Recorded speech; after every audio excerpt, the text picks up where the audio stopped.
We shall know it soon, need no prophet to tell us. Enter Haman.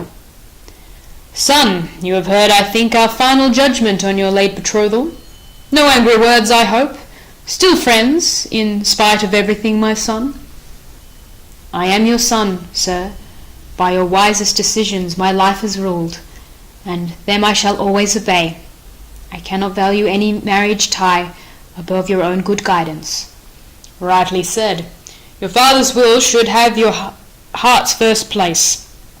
Only for this do fathers pray for sons, obedient, loyal, ready to strike down their father's foes and love their father's friends. To be the father of unprofitable sons is to be father of sorrows, a laughing-stock to all one's enemies. Do not be fooled, my son, by lust and the wiles of a woman. You'll have brought cold comfort in if your wife's a worthless one. No wound strikes deeper than love that is turned to hate. This girl's an enemy. Away with her, and let her go and find a mate in Hades. Once having caught her in a flagrant act, the one and only traitor in our state, I cannot make myself a traitor too, so she must die. Well may she pray to Zeus, the god of family love. How, if I tolerate a traitor at home, shall I rule those abroad? He that is a righteous master of his house will be a righteous statesman. To transgress or twist the law to one's own pleasure, presume to order where one should obey, is sinful, and I will have none of it. He whom the state appoints must be obeyed to the smallest matter, be it right or wrong, and he that rules his household, without a doubt, will make the wisest king, or, for that matter, the staunchest subject. He will be the man who can depend on in a storm of war, the faithfulest comrade in the day of battle. There is no more deadly peril than disobedience. States are devoured by it, homes laid in ruins, armies defeated, victory turned to rout, while simple obedience saves the lives of hundreds of honest folk. Therefore, I hold to the law and will never betray it, least of all for a woman, better be beaten, if need be, by a man, than let a woman get the better of us. To me, as far as an old man can tell, it seems your majesty has spoken well.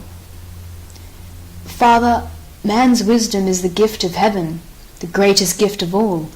I neither am nor wish to be clever enough to prove you wrong, though all men might not think the same as you do. Nevertheless, I have to be your watchdog, to know what others say and what they do, and what they find to praise and what to blame.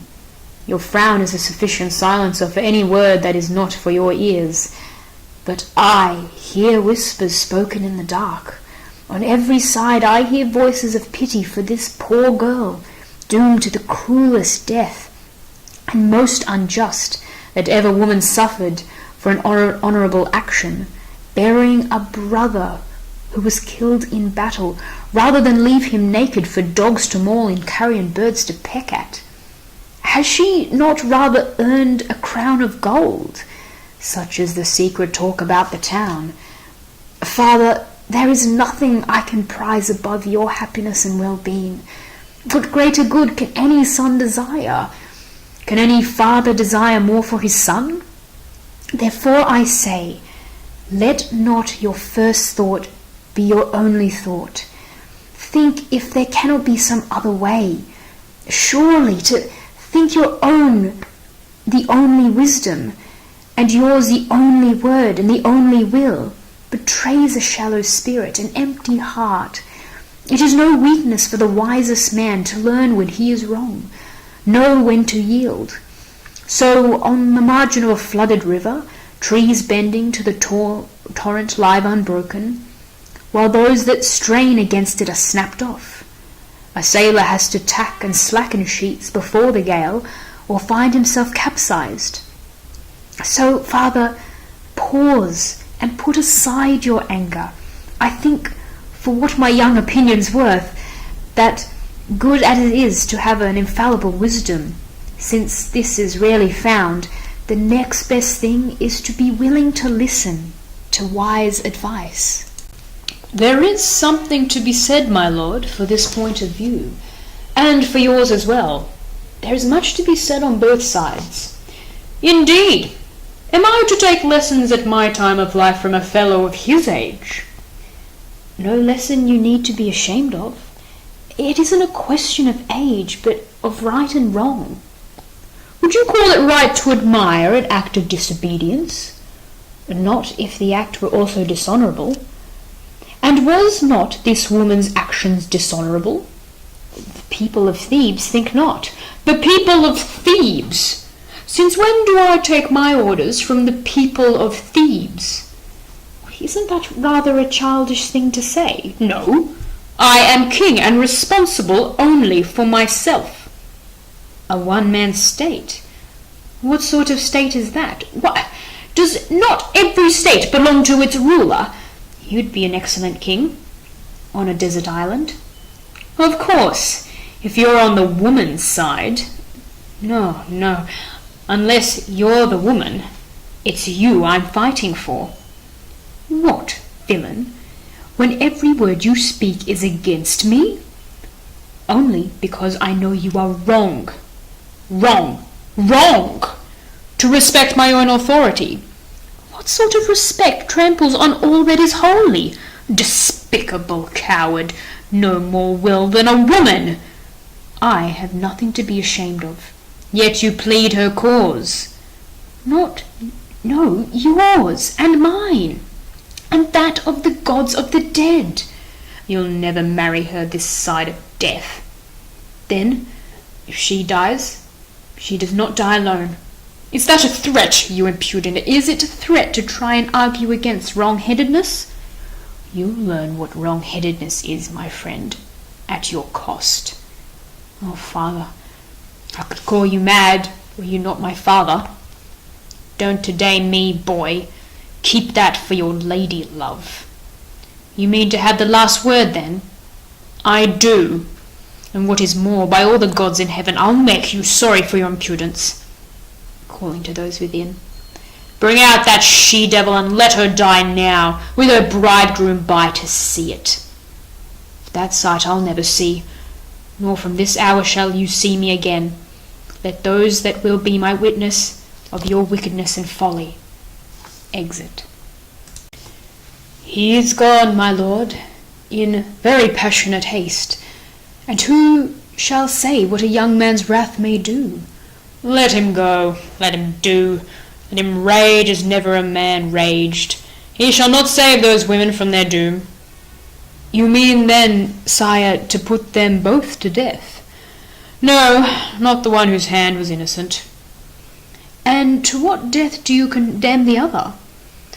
I'll have her taken to a desert place where no man ever walked, and there, walled up inside a cave, alive, with food enough to acquit ourselves of the blood guiltlessness. What else would lie upon our commonwealth? There she may pray to death, the god she loves, and ask release from death, or learn at last what hope there is for those who worship death. Exit. Where is the equal of love? Where is the battle he cannot win, the power he cannot outmatch?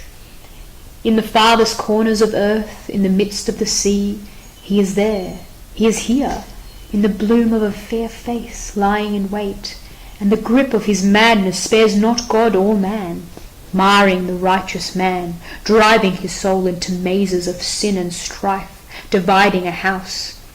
For all the light that burns in the eyes of a bride of desire is a fire that consumes. At the side of the great gods, Aphrodite, immortal, works her will upon all. The doors are opened, and Antigone enters, guarded.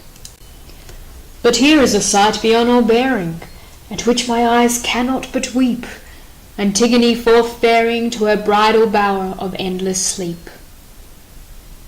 You see me, countrymen, on my last journey, taking my last leave of the light of day, going to my rest, where death shall take me, alive across the silent river.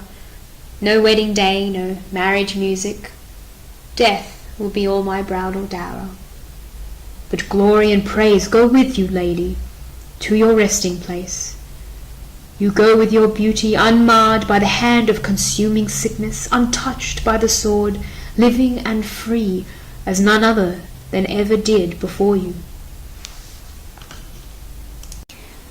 The daughter of Tantalus, a Phrygian maid, was doomed to a piteous death on the rock of Sipylus, which embraced and imprisoned her, merciless as the ivy, rain and snow beat down upon her, mingled with her tears, and as she wasted and died, such was her story, and such is the sleep that I shall go to. She was a goddess of immortal birth, and we are mortals, the greater the glory, to share the fate of a god-born maiden, a living death, but a name undying. Mockery, mockery, by the gods of our fathers, must you make me a laughing-stock while I yet live? O lordly sons of my city, O Thebes, your valleys of rivers, your chariots and horses, no friend to weep at my banishment to a rock-hewn chamber of endless durance, in a strange cold tomb alone to linger lost between life and death forever. My child, you have gone your way to the outmost limit of daring and have stumbled against law enthroned. This is expiation you must make for the sin of your father.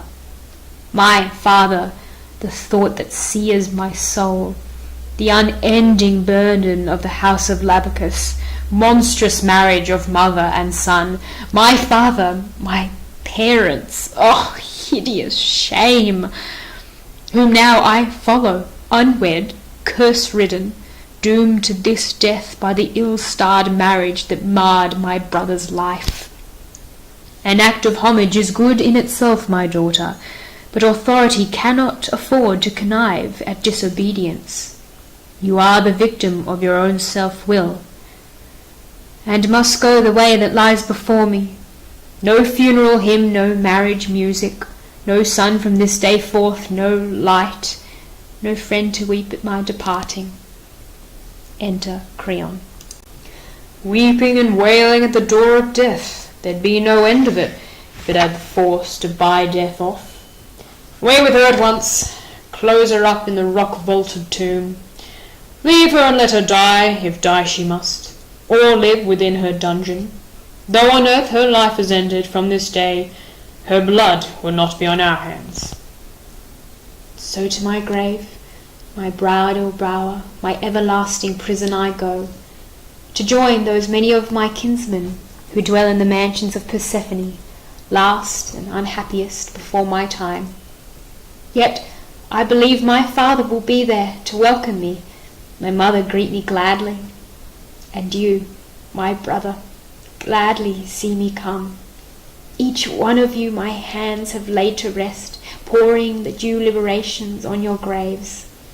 It was by this service to your dear body, Polynices, I earned the punishment which I now suffer. Though all good people know it was for your honour. Oh, but I would not have done the forbidden thing for any husband or for any son. For why? I could have another husband, and by him other sons, if one were lost. But father and mother lost, where would I get another brother? For thus preferring you, my brother, Creon condemns me and hales me away, never a bride, ever a mother, unfriended, condemned, alive in solitary death. What law of heaven have I transgressed? What God can save me now? What help or hope have I, in whom devotion esteems sacrilege? If this is God's will, I shall learn my lesson in death. But if my enemies are wrong, I wish them no worse punishment than mine. Still the same tempest in the heart torments her soul with angry gusts. The more cause then have they that guard her to hasten their work, or they too suffer. Alas, that word had the sound of death. Indeed, there is no more to hope for. Gods of our fathers, my city, my home, rulers of Thebes, time stays no longer. Last daughter of your royal house go I, his prisoner, because I honoured those things to which honour truly belongs. Antigone is led away.